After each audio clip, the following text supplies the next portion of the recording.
traditions and becoming a member and following us, being ambassadors. Today is a quiet day due to the clouds, but I would love it for our next event if we have 600 people, 1,000 people. And we have free programs every Saturday and Sunday, all summer as well. So visit again throughout the year and see what else is going on. Our militia today and our soldier impressions are done by the German Regiment, who are first-time guests here, and we are honored to have them. I've worked with them for years in my prior life. We've done puppet shows. I make their fish. Something humorous. We've done puppet shows and ate fish. Hello there, good afternoon, and thank you so much for coming to the Conococheague Institute. My name is Thadius Weaver. I am a corporal in a group called the German Regiment. The original German Regiment was raised in 1776 from the German-speaking immigrants and their descendants in eastern Pennsylvania and western Maryland, including historic Frederick County, which includes Frederick and Hagerstown. We're actually here dressed as militia, as you might have found, or as associators, as they were called in Pennsylvania in 1775. So we really don't have any uniform at this point. That said, this is a fraught time in North America in 1775. Only 2 months ago, a shooting war has broken out outside of Boston. Before that shooting war, there had been a decade of deteriorating relations between the North American colonies and King George's ministers, because at this point, we're all quite confident as loyal American subjects of His Majesty that King George will fix this. It's really the problem with his ministers who are in charge, or at least that's what we all think. Having said that, in addition to the shooting war that has broken out in New England, we know down in Williamsburg, Virginia, the royal governor in April, at the same time that the shooting war breaks out at Lexington and at Concord, Lord Dunmore is seizing gunpowder that belongs to the colony of Virginia. He is doing that to try and disarm the loyal Virginia subjects of His Majesty. So that's what's going on in Virginia. That's what's going on in New England. So what is going on in the province of Pennsylvania? There's a law clerk by the name of William Bradford who writes his old college friend James Madison in June of 1775. You know what he says? The back counties of this province, meaning the province of Pennsylvania, are preparing for war. And the reason that they are preparing for war is not only because what they have heard and seen taking place in Virginia and in New England in the past several months, but what has been taking place for the past year. In June of 1774, in Hanover, Pennsylvania, there are resolves by loyal citizens who say at one point, with the illegal and inequitable and unjust acts of the British Parliament, we ultimately may rely on heaven and our rifles to defend our rights and liberties as Englishmen. In addition to that, we know just a month ago in Hattistown, which is then in Westmoreland County, Pennsylvania, there is a gathering of local dignitaries. They resolved to raise militiamen, to raise troops for the defense of American liberties, because they see themselves, as we do today, although we are not, at this point in 1775, part of the United States of America, they do view themselves as Americans, as distinct from Irishmen or Scots or Welshmen. And as a consequence of that, what we find taking place in Pennsylvania is the resurgence of an informal, outside of the government militia system known as the associator battalions. And they sometimes are called battalions of associators who associate. And if you don't associate, there's a lot of public pressure against you, including fines. Ultimately, this will lead to a formalized militia system, which is a home guard set of troops that is established following independence in 1777. What we're going to do right now, since we've given you a little bit of introduction, we're just going to talk a little bit about the close. We'll go to the back. Here, we'll fire a couple of rounds. Before that, we do that. We're going to dry fire once or twice. But could you step out, Kevin, if you would? you might have heard a very insightful scholar by the name of Dr. Weaver, who also happens to be my son, talk about rifles and riflemen a little earlier here today. One of the things that he pointed out was the fact that rifles and riflemen have a distinctive kind of dress that you do not see in the European military. That consists of this linen hunting shirt right here, this sort of simple blouse, good for hot, sweaty weather, and like you'd see in Pennsylvania in the summertime or in Virginia. He's got a nice round hat, so he doesn't have a cocked hat like our colleague here, who doesn't have any shade. This tells you with his bucktail that he's an incredible marksman. I'm sure he got that himself. And if you could shoulder your firelock, if you would, and left face.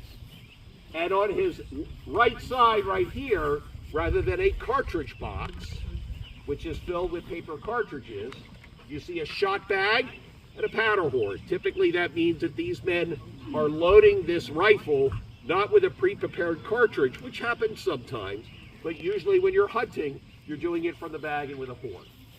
In addition, he's also got Indian-style leggings, and if you look closely, you'll see buckskin breeches. One of the nicknames for Pennsylvania troops when they go up to New England are buckskins, because they wear these buckskin breeches. Thank you very much. You can step back. Our other gentleman here, armed more like a regular soldier, but dressed again in a hunting shirt, but with a pair of breeches and a cocked hat. Again, a Pennsylvania frontier garment. You don't see this garment in New England. In fact, when riflemen go to New England, they say they wear this like weird, strange kind of jacket. Nobody's ever seen this before. These two gentlemen are dressed in comfortable summer clothes, a wagoneer smock, and a simple jacket, armed with a fowling piece and armed with a very old, what is this, a committee of safety? And armed with a copy of a British musket. But having said that, what we're going to do is we're going to march in back of our tavern here. We're going to go through the manual of arms. We'll explain that in a moment. Then we're going to fire a couple of rounds. None of them are live. They're all blanks, so you don't have to worry about like somebody getting hit with them. But having said that, the first thing we have to do is get these men to the shoulder and get them on the march. Attention. Rest your fire. Shoulder your fire. Right. Hey. Come on and join us. Follow that man. Yeah, just mosey. March. Officially, will kill you. Big cone of fire comes out, pressure. Rest So that, you know, like a shooting lane over there. Then the only thing over there is some startled rabbits. They're low down the back. So yeah. Stay right where you are. You're all good. Shoulder, most everything from here moves from here. This weapon weighs about 10 pounds. It can get pretty uncomfortable after a while. So sometimes, rather than keeping you at the shoulder, you might go to what is called the advance, which is the place where I have my weapon right here on my right hand. Advance your firelocks.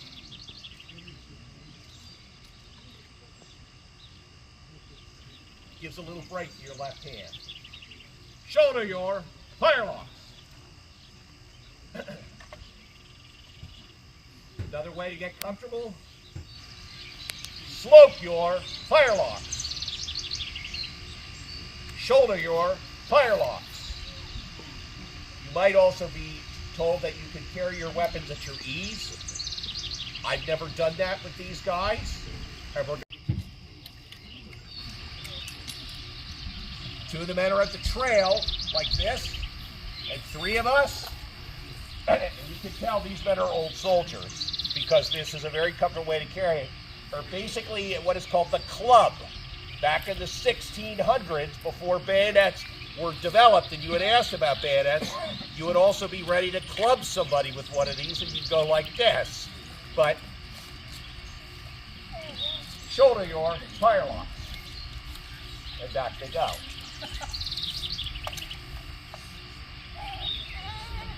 You also need to learn how to wheel and to face. Let's just see what they do in the facings. You're going to turn right, turn left, turn around. Right, face. Right, face. left, face, right, face, right about, face. Another way to maneuver these. Wheel, march. Run away. Halt. To the right about, wheel, march.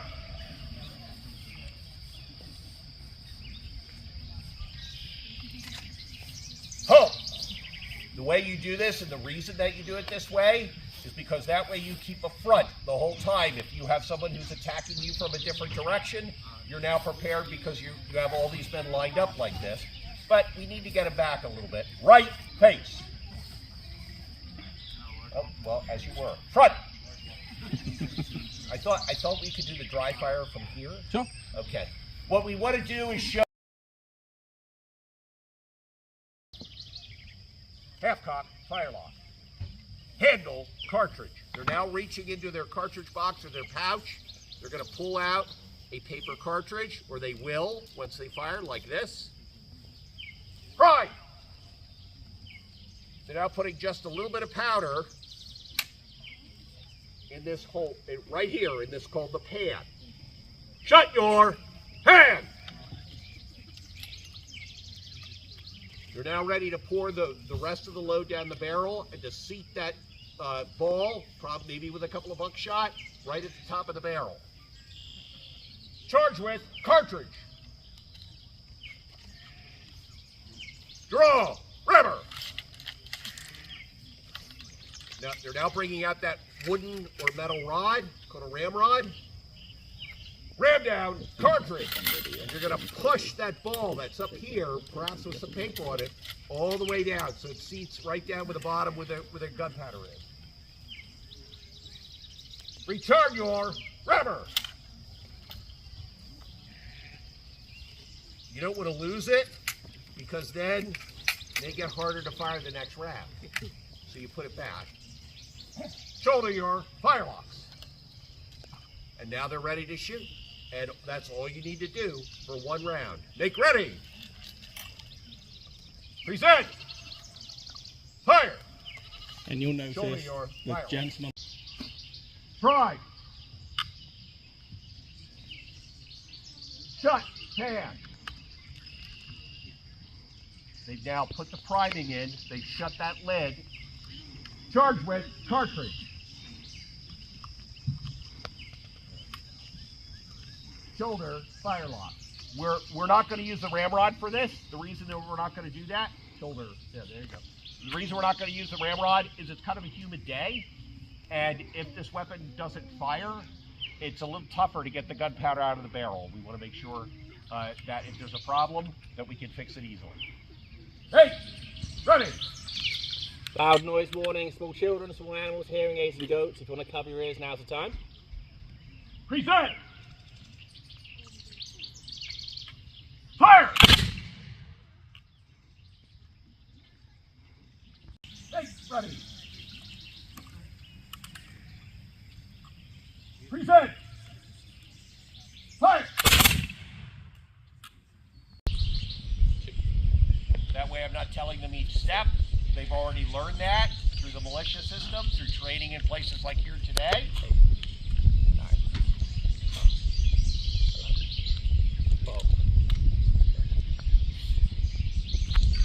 Hey, ready! Present! Fire! 1 Mississippi, 2 Mississippi, 3 Mississippi, 4 Mississippi, 5 Mississippi, 6 Mississippi, 7 Mississippi, 8 Mississippi, 9 Mississippi. Military weapon in British service is about 75 caliber.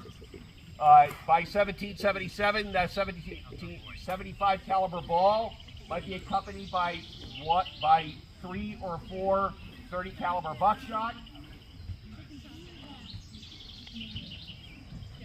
Make ready.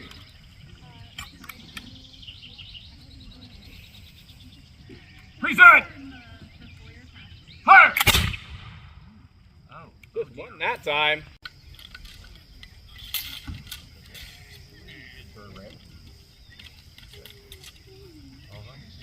Shoulder fire lock. Right. Wheel. March. Home. In addition to this, there was some discussion about bayonets a little earlier today. Fix bayonets! And half of our men have them. Shoulder your firelocks. Charge! Bayonets! Imagine if you had hundreds of men like this. We know that's what the British Army did. As it was mentioned earlier today, one way to respond to those accurate rifle armed troops was basically to bum rush them with lots and lots of men armed with these.